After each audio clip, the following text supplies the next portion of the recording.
কারণ নাই। গোলাম ভাবতেছে আমাকে তো এলাকাবাসীর লোকে আমাকে মায়া ফেলে দিয়ে আমি কার জন্য বাচ্চাকে মারলাম, কি কারণে মারলাম, কি কারণে আমি ভূমিষ্ঠ বাচ্চাকে আমি পেট ফেলে দিলাম, নারী ওই বের হয়ে গেল। কথা ভাবতেছে গোলামের বাড়ি থেকে বের হয়ে গেছে, ভাবতেছে এলাকার লোকের আরো আমাকে মায়া ফেলে আমি কোনো জবাব দিতে পারবো না, সাক্ষী নাই। গোলাম হাঁটতে হাঁটতে ঘুরে চলে গেছে, শত শত মাইল পার করে ফিরে চলে গেছে। এদিক দিয়ে আল্লাহ কাজ করে, আল্লাহ বলেন ইজা জাআহুম লা ইস্তাগফিরুনা সাআতান ওয়া লা ইস্তাকদিমুন।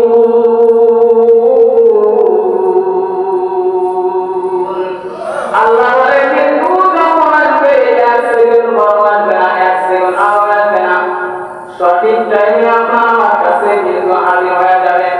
ওদিক দিয়া গোলাম যেটাকে শুরু করছিল আল্লাহর কাজ আল্লাহ করতেছে, মাসিক অসহসিল কাজ হয়ে ওই ছুরি ভিতরে দেওয়ালের ছুরি ভিতরে সুই আর সুচ আর সুতা ছিল, সুচ আর সুতার ভিতরে বইরা মায়ের বিয়ের খেতের ভিতরে নারী ওই ডুবা দিয়া দ্বিতীয় সেলাই করেছে।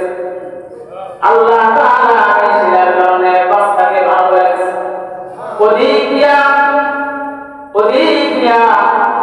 এই গোলাম কিন্তু বাইরের দেশে ইনকাম করতেছে। মনে করেন আমি আপনি কোন দিন মরবো কেউ যখন জানাই নিশ্চিত কিন্তু আছে জানেন, মরণ যে আমাদের আছে এটা কি জানেন? জানেন যখন তাইলে আল্লাহ তাআলা থেকে আমরা সরে গেছি, আল্লাহ তাআলার রহমত থেকে আমরা সরে গেছি। যদি মৃত্যু নিশ্চিত হয় তাইলে ওই ইয়ালে বাচ্চাকে তাইলে সুরাওয়া ছিল বাচ্চা হয়েছে গেল, বাঁচালো কে? মৃত্যু নিশ্চিত হবে আমাদের জানা আছে। মুফাসসির কেরামরা বলেন মৃত্যুর জন্য অপেক্ষা করা আমাদের জন্য আবশ্যক। কিতাবে রাওয়ায়াত আছে মৃত্যু কখন হবে যখন জানা নাই, কেউ জানতে পারে না পৃথিবী। কিতাবে রাওয়ায়াত আছে মুসলিম রাওয়ায়াত সালমান ইমাম আছে আমাদের ভিতরে, সালমান ইমামের ভিতরে একজন ইমামের নাম ইমাম মালিক রাহমাতুল্লাহ আলাইহি। তিনি সফর কইরা মদিনায় চলে গেছেন, কি কারণে জানেননি? মদিনায় চলে গেছেন হাসরের ময়দান থেকে হবে আমি এই জায়গায় মৃত্যুবরণ হবে, মদিনার লোকেরা আমাকে মদিনার পিছে দাফন দিয়ে দিবে। হাসরের ময়দান থেকে কাম হয়ে যাবে। ওই দিন আল্লাহ রাসূল আগে উঠবে, সিদ্দিক আকবরকে তাই করতে তখন মদিনার লোকেরা আগে উঠবে, আগে হাসরের ময়দানে যাবে। এই কথা ভাইরা ইমাম মালিক সফর কইরা মদিনায় চলে গেছেন, শেষ জীবনে রাসূলের রওজার কাছে থাকেন। কিন্তু ইতিমধ্যে ঘটনা ঘটে ইমাম মালিক বলেন হজের মৌসুম যখন এসে গেল, হজের সময় এসে গেল, মদিনার লোকেরা ইহরাম বেঁধে বেঁধে লাব্বাইক আল্লাহুম্মা লাব্বাইক এই কথা বলতে বলতে আল্লাহর ঘরের দিকে যাইতেছে, কাবা ঘরের দিকে। ইমাম মালিক বলে আমার ঘরের ভিতরে আল্লাহ কথা উঠে গেল, আল্লাহ তাআলা কথা স্মরণ হয়ে গেল। আমি যদি কাবা ঘরে যাইতে পারতাম তাহলে আমি কম করতে পারতাম কাবা ঘর, আমি আমার মালিককে ডাকতে পারতাম লাব্বাইক আল্লাহুম্মা লাব্বাইক বলে বলে আমি ডাকতে পারতাম। ইমাম মালিকের মনের ভিতরে চিন্তা হইতেছে, আবার চিন্তা হইতেছে আমি বুড়া হয়ে গেছি, ঠিক মতো চলতে পারি না, তো আমার মাঝে মাঝে যদি আমি সাবা খায়া অসুস্থ হয়ে মারা যাই তাহলে মক্কার লোকে আমাকে মদিনায় দিবে না, কারণ আমি মক্কার লোকেরা চাইলে মক্কায় দাফন হয়ে যা, মদিনায় দিব না।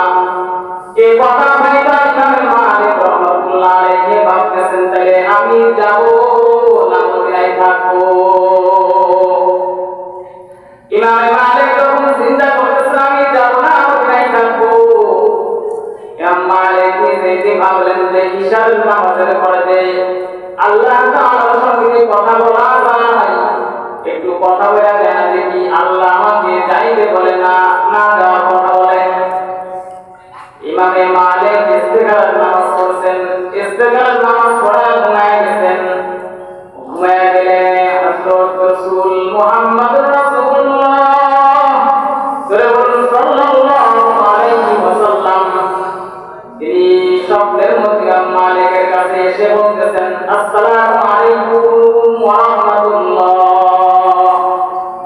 ইমামের মালিক যে কথা বলে পাঁচ আঙ্গুল দেখা নবী সরে গেছেন কথা দিয়া শুনেন পাঁচ আঙ্গুল নবীজি দেখায়া নবীজি হঠাৎ করে চলে গেছেন ইমামে মালিকের ঘুম ভেঙে গেছে শুধু ঘুম ভাঙে নাই গায়ে থেকে ঘাম ঝরতেছে পয়লা কাঁপতেছে নবীজি এমন কোনদিন হয় নাই যে আমাকে সালাম দিয়া কথা বলে তারপরে যায় সালাম দিয়া শুধু পাঁচ আঙ্গুল দেখায়া চলে গেল কেমন জানতে চাই ইমামে মালিক বলেন আমি আমার সকাল হয়ে গেল ফজরের নামাজ পড়লাম ফজরের নামাজ পড়ার পরে সকাল হয়ে গেল খাদেমকে ডাকলাম খাদেম যাও বর্তমান জামানার সম্রাট যিনি স্বপ্নের তাবির করেন তার কাছে তুমি যাও যায় বলো একজন ব্যক্তি স্বপ্ন দেখছে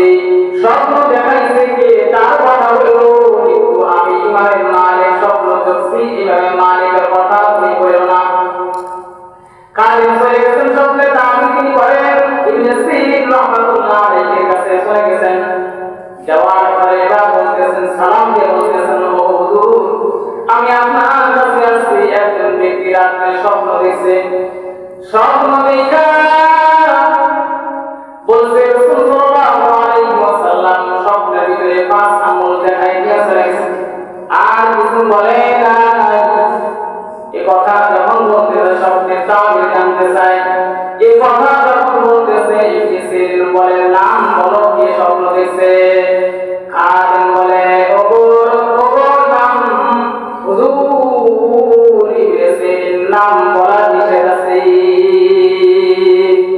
নাম বলা নিষেধ আছে নাম বলা যাবে না আপনি স্বপ্নের তাবির বলে দেন ইবনে সিরিন বলে খাদেম যদি নাম না বলো তাহলে স্বপ্নের তাবিরও বলা যাবে না আমার অধিক চিন্তা হয় যে এই রকম স্বপ্ন জামানার বড় আলেম ইমাম মালিক আর নবী সাল্লাল্লাহু আলাইহি ওয়াসাল্লাম ছাড়া কেউ দেখাইতে পারে না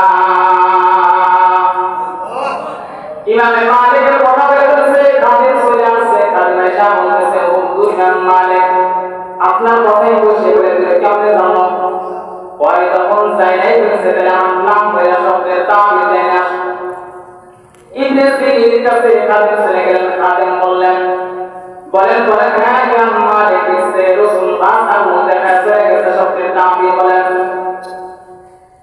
এবার ইবনে সিরিন যাওয়ার কাছে মাথা নিচু করে দিয়া তেলাওয়াত করলেন ইন্নাল্লাহা ইনদাহু ইলমুস সাআহ ওয়া ইউনাজ্জিলুল গায়স ওয়া ইয়া'লামু মা ফিল আরহাম আয়াত তেলাওয়াত করে দিলেন এভাবে দেখো এই পাঁচটা জিনিসের খাজানা আল্লাহ তাআলার কাছে আছে আল্লাহ তাআলার কাছে একটা সিন্ধুক আছে সিন্ধুক এই সিন্ধুকের ভিতরে পাঁচটা জিনিসের আল্লাহ তাআলার কাছে তালা দেওয়া আছে ইমামে মালিক তুমি জানার চেষ্টা করো না কারণ এই কথা পাঁচ এলেম আমি নবী মুহাম্মদ রাসূলুল্লাহ সাল্লাল্লাহু আলাইহি ওয়াসাল্লাম জানতে পারি নাই তুমি ইমাম মালিক জানার চেষ্টা করো না কোন পাঁচটা জিনিস আমাদের আয়াত কতটুকু আছে কে জানে বলুন আল্লাহ তাআলা জানেন বলে বলুন কে জানে আর বলে বলুন কে জানে আল্লাহ কোন দিন মৃত্যু হবে কে জানে বলে বলুন কে জানে আওয়াজ হইতেছে না বলে বলুন আল্লাহ এবার আমাদের কবর কোন জায়গায় হবে কে জানে আপনি এই জায়গায় মাটি খুঁজছেন কিন্তু কবরের জায়গায় হলো না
খ্রিস্টান, সেও তার মৃত্যু হবে।